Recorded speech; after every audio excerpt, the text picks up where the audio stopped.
สบายดีบัดสุขุสุคนกับสบายดีเด้อพี่น้องเบิดสุขุสุคนเบิดสุมองสุบอนเนาะเพราะว่าจะอยู่ทางภายในและก็ต่างประเทศพี่น้องใช้ลูกใช้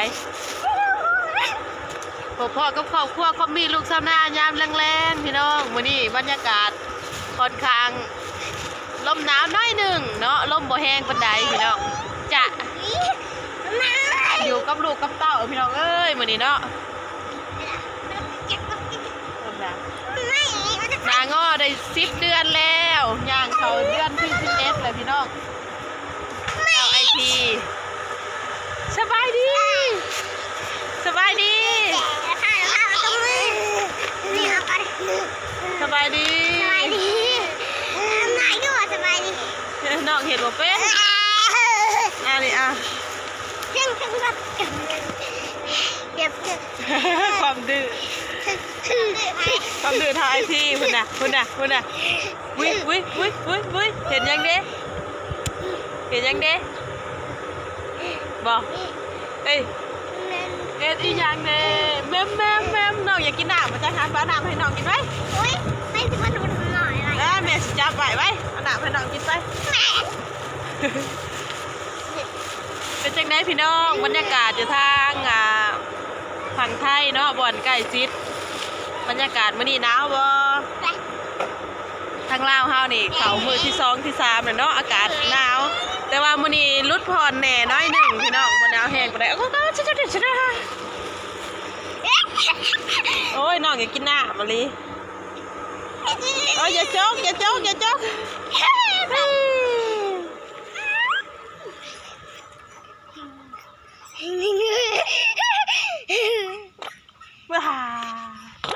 ว้าหาขมอมพี่น้องเนี่ยไว้อ่ะไปเมียดมันนะไปเมียดน้องกินแล้วเลย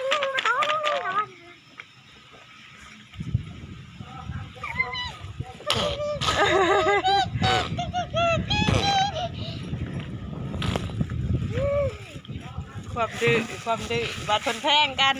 บาดผลแพงเป็นวัดนี่กันมือยืดมันหยาดอยู่พี่น้องเป็นวัดถ้ากินกระแลมอยู่บ่ทอยบ่ซาจักเถื่อกินยาบ่จะขวดหรือเท่าคอม2 ขวดกินยาบ่2 ขวดพากันเป็นวัดเป็นวัดนี่ได้อาทิตย์หนึ่งเลยพี่น้องเศร้าเบิดทันเศร้าเบิดเลยเศร้าเลยเลือดแต่ขี้มูกบ่เลือดแต่ขี้มูกกับวัดเศร้ามาด้วยนะเศร้าหรอบ่มึงห้ามไปไซมาบ่นี่ไปวัดไปยังแหละเห็นวิอย่างย่างมาว่าอยู่พี่ไว้ขึ้นมาพี่มาว่าน้ำกันอยู่พี่ไว้พอข้อมเห็นวิอย่างย่างอยู่วัดน่ะเทคานยังเทคานเขาแจกนะทางวัดว่าศาสนาเฮากะสืบต่ออีกแล้วพี่น้องเลยจัน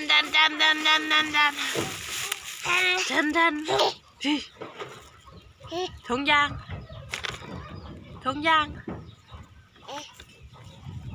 ทางวัดว่าเฮากำลังจากที่เพิ่นได้เกี่ยวข้าวเกี่ยวน้ำแล้วเนาะพี่น้องเอาบุญเอาศีลแล้วก็เริ่มลงมือสืบต่อเฮ็ดศาลาโฮงธรรมเนาะหรือว่าหอแจกหรือว่าเป็นภาษาไทยกับหออุโบสถเนาะพี่น้องก็ได้สืบต่อหลายมื้อเลยพี่น้องพอแล้วแต่เริ่มหลังจากที่เริ่มบุญมาเนาะไปแล้วเอาเพิ่นเอามาปล่อยไว้กลางเดินพี่น้องเพิ่นไปตามใจเพิ่นมาเด้อหลานมาเด้อซื้อเกิดมาใส่ให้แต่โดนแหละซื้อมาหลายเดือนแล้วยังใส่บ่พอดีเถื่อเนาะตีนเพิ่นน้อยยังบ่พอดีกับตีนเพิ่นเถื่อ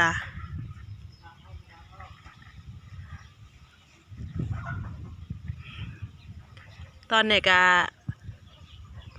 ประมาณ4 โมงกว่า5 โมงเลยเนาะแสงแดดเริ่มอ่อนแล้วพี่น้องเลยอยู่กับลูกกับเต่าอยู่เพื่อนอยู่ซ่านเฮาพี่น้องบ่ได้ไปทางใดมื้อนี้สำหรับครอบครัวเฮากะปกติพี่น้อง บ่ค่อยได้ไปซุงซิงกับผู้ใดดอกพี่น้องอยู่ไปนำครอบครัวซ้ำนี่ก็มีความสุขแล้วพี่น้อง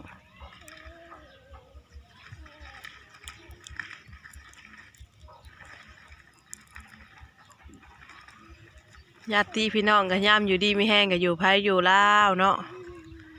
เจ็บเป็นอุ่นจังเยี่ยมยามถามข่าวกันย่ำอยู่ดีไม่แห้งก็มีเนี่ยอยู่แนวกินก็แบ่งปันกันแต่ก็บ่ได้มาตุบมาโฮมกันดอกพี่น้อง ไผก็ต่างมีภาระหน้าที่เนาะ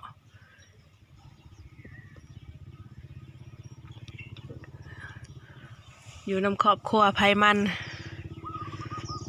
เพราะว่ายุคคุมื้อนี้ต้องใส่เงินทุกอย่างไผหาได้หากินเนาะพี่น้อง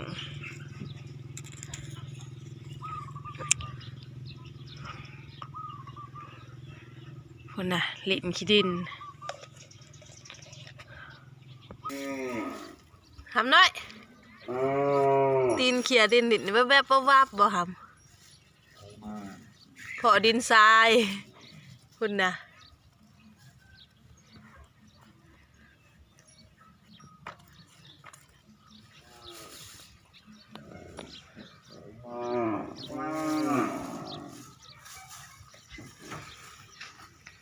พอค่อมกะห้าก็เอาหวานจากบ้านนาบ่อมากินเนาะกินได้จากมันจากมือระบุยังบ่ทันได้ไปกวดกาขึ้นว่าเป็นจังใด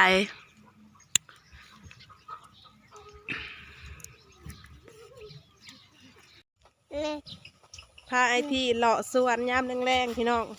อยู่แต่หมองเก่าร้ายเพิ่นกับบ่คอยจะอยู่เด้เพิ่นก็มักเลาะมักลิ้นคือพ่อเพิ่นได้เพิ่นก็ได้มาเบิ่งพอคอมตึกแฮหาปลาพี่น้องในหนองปูปลาหน้าน้ำกับปล่อยตั้งแต่พุ่นแหละตั้งแต่เอื้อยเพิ่น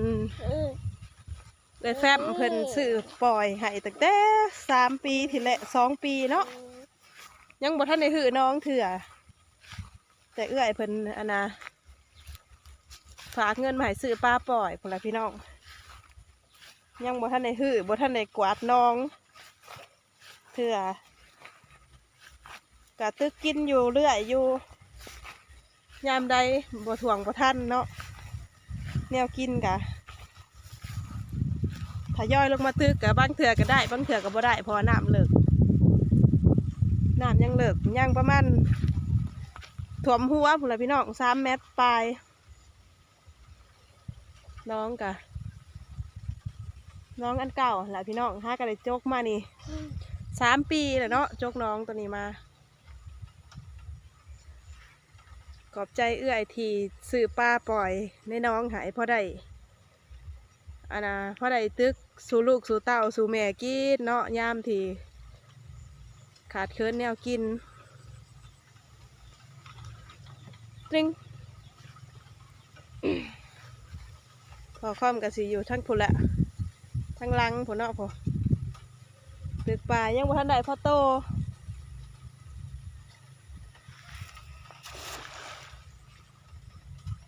สงสัยมันหนาวปลาหนึ่งปลาบ่ออกแหลนบ่จากบ่ตำแฮเนาะคำหน่อยใหญ่กระต๊อบมาไว้ทั้งลังพี่น้องพอเข้ามานะต่อแมงซ่อนเนาะใหญ่กระต๊อบมาตั้งเฝ้าแมงซ่อนแต่เก่านะสิอยู่ทั้งมุมอันนะมุมก็ไผ่เนาะพี่น้องทั้งหลังเนาะทั้งหลังนี่ได้ก็ไผ่ทั้งนี้แต่เก่านะสิอยู่มุมนี่ข้างๆกกมังนาวใหญ่มาพี่แล้วปีห้าห่วงเนี่ยโมเมนต์ยักษ์สุดหรือเปล่าเนาะห่วงใหญ่ๆนะ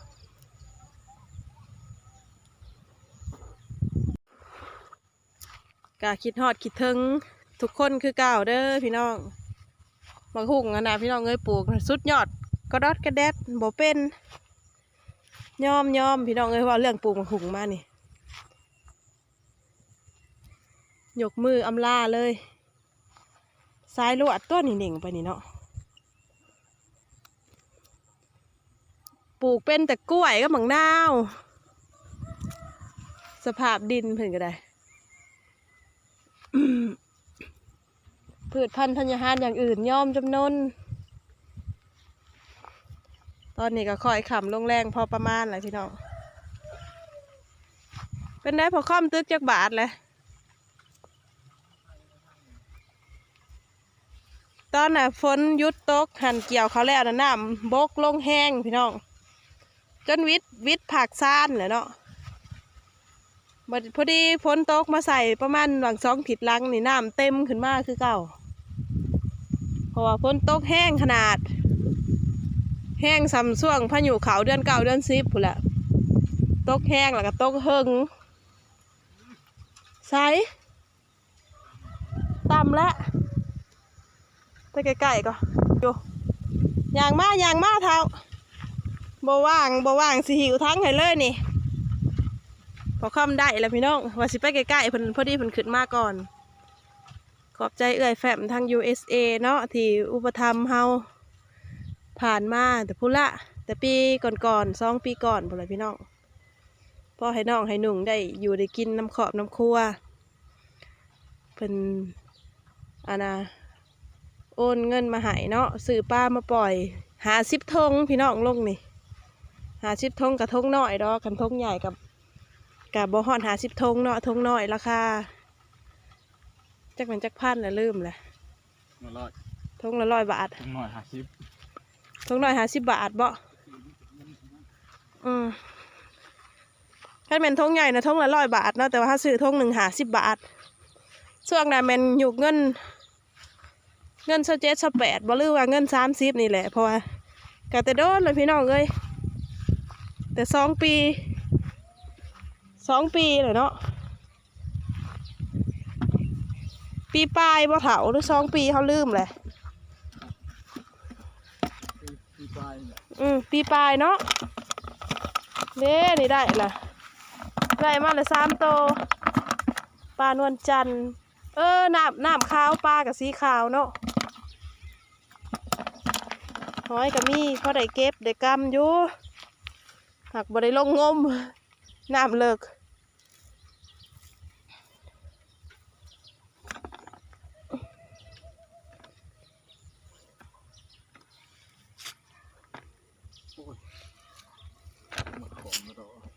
ผูกใส่แขนจะคล้องไว้บ่นะ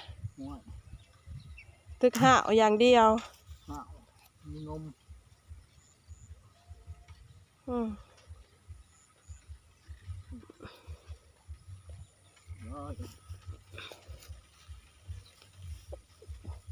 หญ้าแท่นี้พอค่อมตัดวางน่ะคือป่งขึ้นไหวเลยเนาะ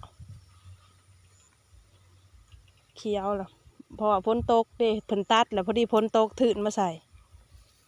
ป่งขยะกันเลยตึกหาตัวใหญ่ไปหน่อยตัวใหญ่คนเดียวจังหันถือคำวัดเนี่ยเนาะถือคำวัดจังหันเพนแล้วก็คำชาวบ้านเท่านี้แหละพี่น้องผู้เพิ่นลงเห็ดศาลาคงธรรมเพราะว่าเห็ดศาลาคงธรรมกับอาหารการกินกับไผ่ใดย่างก็ลงไปสู่กันกินคือบ่มนแท้น่ะคือบ่ผืน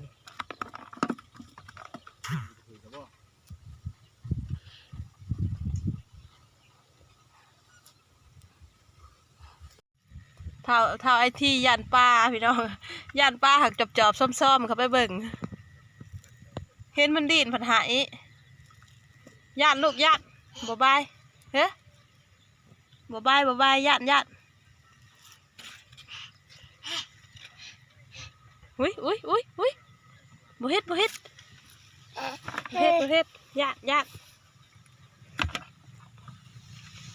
กะขอบุญขอบคุณทางเอื้อยเด้อเอื้อยแฟมเนาะที่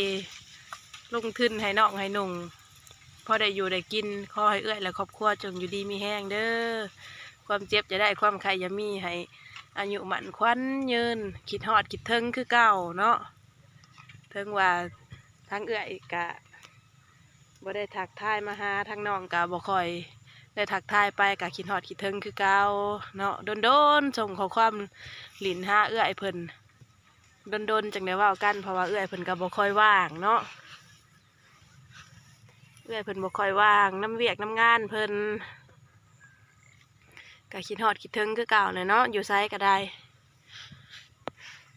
ความหักแพงแล้วก็ความเป็นห่วงเป็นใยยังมีคือเก่าแล้วก็บ่เคยลืมเนาะเอื้อยที่เคยซัพพอร์ตเฮามาก็ขอให้เอื้อยจงมีแต่ความสุขความเจริญหุ่งเรืองกว่าเก่าเนาะสุขภาพแข็งแรงมาฮอดนี่ก็สิได้ปิดคลิปวิดีโอไว้สำนี้ก่อนเด้อผมพอกันคลิปหน้าเพราะว่าค่ำแล้วขอบใจเอื้อยอ้าย FC ทุกท่านที่เขามารับชมเป็นแห่งเสียแห่งใจให้เนาะสำหรับคลิปนี้สบายดีไอ้ที่สบายดีเบิ่งแต่ปลา